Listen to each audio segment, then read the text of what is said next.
नाम दोस्तों, आप सब कैसे हैं। आइए बात करते हैं भोजपुरी के दो सुपरस्टार, एक राकेश मिश्रा तो दूसरा गोलू राजा। आखिर क्यों आपस में भिड़े, क्यों अपने में ही माँ बहन कर रहे हैं एक दूसरे को, इसके बारे में पूरी जानकारी आपको बताते हैं। इससे पहले कि खेसारी लाल यादव जी का एक बहुत ही बड़ा बवाल वीडियो जो है अंकिता फिल्म्स पर आ चुका है।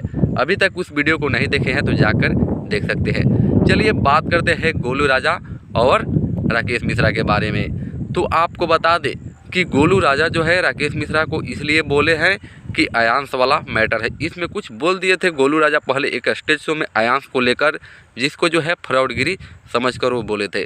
लेकिन वहीं पर जो है राकेश मिश्रा लाइव आकर जो है कुछ बोला था।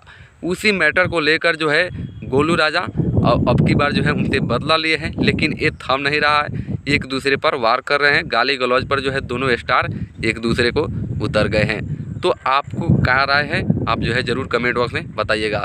तो चलिए मिलते हैं अगली वीडियो में, तब तक के लिए जय भोजपुरी जय बिहार।